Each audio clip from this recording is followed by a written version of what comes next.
अस्सलाम वालेकुम। तो यह है स्विट्ज़रलैंड टूर का पार्ट 2। फर्स्ट पार्ट में जैसे कि मैंने आपको दिखाया है, अगर आपने नहीं देखा तो अपलोड है, वॉइस ओवर में भी अपलोड है और दूसरे में भी अपलोड है। फर्स्ट पार्ट में मैं गया था बाय जर्मनी टू स्विट्ज़रलैंड। मैं जर्मन लैंड हुआ बाय एयर और जर्मन में पहुंचा लंदन से। लंदन से मैंने एयरलाइन बुक की थी रायनर, वहाँ से मैं जर्मन पहुंचा। कोलनबर्न एयरपोर्ट पहुंचा। एयरपोर्ट से फिर मैं सीधा जर्मनी गया। जर्मन से फिर मैंने ट्रेन ली और ट्रेन से मैं स्विट्ज़रलैंड गया। डायरेक्ट ट्रेन नहीं जाती थी, मल्टीपल स्टेशन चेंज करने पड़ते थे। मैंने स्विट्ज़रलैंड जाने के लिए बेसिकली मेरा जो टूर था मल्टीपल कंट्रीज़ का था। शेंजन वीज़ा मेरा था, तो उसमें आप जितने भी यूरोप की कंट्रीज़ जा सकते हैं। तो मैंने डिसाइड ये किया था कि मैं मल्टीपल कंट्रीज़ में जाऊंगा, France, Netherlands, Germany, Switzerland, Italy. तो मैंने इसके लिए ईयू रेल पास ले लिया था। ईयू रेल पास में आप पूरे यूरोप की ट्रेन्स यूज़ कर सकते हैं। थोड़ा कॉस्टली है लेकिन उसका फ़ायदा भी है। तो मैंने 275 पाउंड का 5 दिनों का रेल पास लिया। तो फिर मैंने सुबह मैं उठा लाउटनबर्न से। लाउटनबर्न में फिर मैंने क्या कहते हैं एक 1 नाइट बुक करवाई थी 30 पाउंड के लिए ना होटल। तो ना एक्सपेंसिव था ना चीप था, एवरेज प्राइस थी, ठीक था। क्योंकि अगर वैसे आप लें तो बहुत एक्सपेंसिव मैं देख रहा था, तो वो भी अच्छा था, साफ़ सुथरा मॉल था। मैंने लाउटनबर्न से निकला। लाउटनबर्न मैंने वाटरफॉल देखी सारी ना, वो पिछली रिकैप में अपलोड है, देख लेना। तो लाउटनबर्न में अगर आप ठहरने हैं तो आप अपने साथ खाना पीना साथ लेके जाएं, क्योंकि वहाँ पे हलाल फूड नहीं मिलेगा। उसके लिए फिर आपको ग्रोसरी शॉप्स भी नहीं है इतनी। तो मैं लाउटनबर्न से निकला, मैंने स्टेशन में लिया। मैंने जाना था ग्रिंडलवॉल्ड एक बहुत ही फेवरेट जगह है। वहाँ पे डिफरेंट एक्टिविटीज़ है, हाइकिंग है, सब कुछ है। तो मैं ग्रिंडलवॉल्ड पहुँचा। लाउटनबर्न से जुलिशियम से मैं ग्रिंडलवॉल्ड। तो मैं ग्रिंडलवॉल्ड पहुँचा।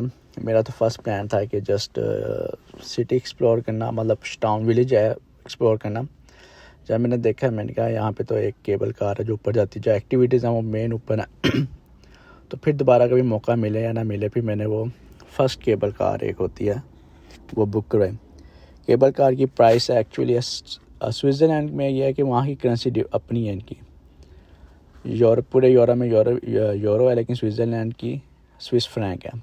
तो 76 स्विस फ्रैंक की केबल कार 2 साइड, 1 वे नहीं 2 साइड आने और जाने की थी। लेकिन मेरे पास ईयू रेल पास था, तो उस पर डिस्काउंट मुझे मिला 36 का मुझे मिला ना आने जाने की, क्योंकि वो बहुत ज़्यादा डिस्टेंस है, नहीं चढ़ सकते।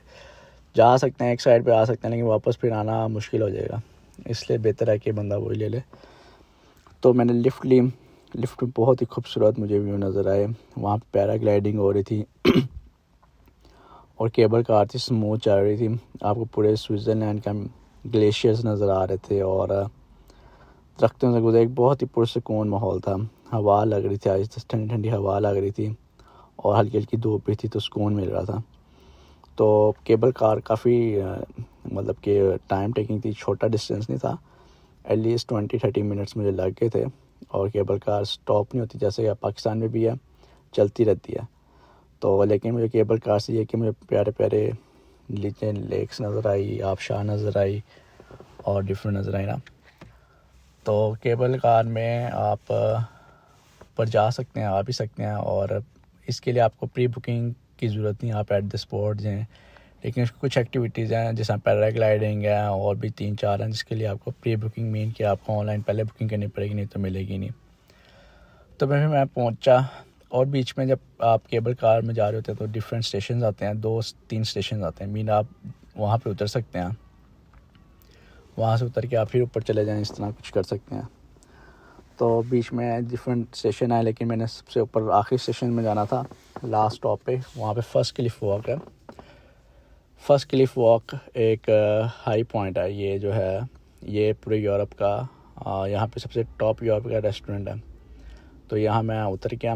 वहाँ पे फर्स्ट क्लिफ वॉक बेसिकली एक स्टील का ब्रिज बनाया हुआ उन्होंने माउंटेन के साथ, और जस्ट स्प्रिंग उसके साथ स्पॉट है, कोई नीचे वो नहीं है, मतलब सिर्फ ब्रिज है और एक डेंजरस लगता है।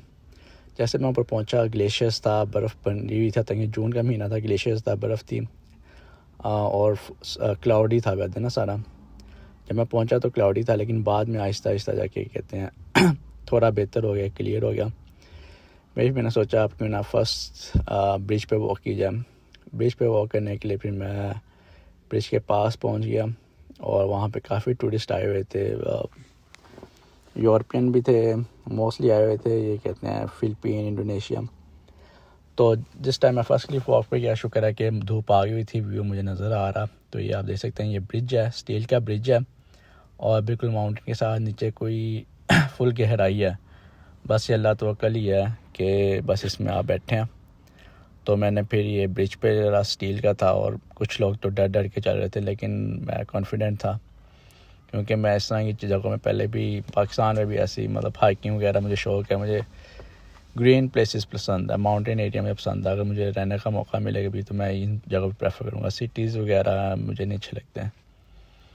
सिटीज़ में जॉब्स होती हैं लेकिन रहने के लिहाज से बहुत रश है, क्राउड होता है, तो मुझे पसंद नहीं आता। तो फर्स्ट क्लिफ वॉक पे भी मैं गया, तो करते करते हम फिर एंड पे पहुँचे और वहाँ पे बड़ा ज़बरदस्त था। एंड पे फिर ये कहते हैं मैंने वहाँ से पूरा व्यू कैप्चर किया और मौसम बदल रहा था, मुझे डर था कि कहीं बारिश ना हो जाए, लेकिन शुक्र है कि बारिश नहीं, क्योंकि मैंने फ़र्स्ट क्लिफ के बाद फिर एक लेक पे जाना था। लेक बैचल पैसी लेक है और वो भी बड़ी ज़बरदस्त है, वो मैं आपको नेक्स्ट वीडियो में दिखाऊंगा। तो जब मैं एंड पे पहुंचा वहाँ पे काफ़ी रश था। जो ब्रिज का एंड था, फर्स्ट क्लिफ वॉक जिसे ब्रिज को नाम कहते हैं, वहाँ पे सब एंड पे फ़ोटो लेने के लिए खड़े हुए थे और मैं भी इस इंतज़ार में क्यू में लग गया और फिर मैंने भी अपनी बड़ी बारी का इंतज़ार किया। तो जैसे ही मेरी बारी फिर मैंने भी फ़ोटो शूट किया और मैं अकेला ही था। फिर मैं अक्सर लोगों को कहता था please can you take my photo, फिर वो ले लेते थे। तो इंशाल्लाह फिर मिलते हैं नेक्स्ट व्लॉग में, जो कि स्विट्ज़रलैंड का लेक बैचल पैसी लेक और उसकी हाइकिंग इंशाल्लाह।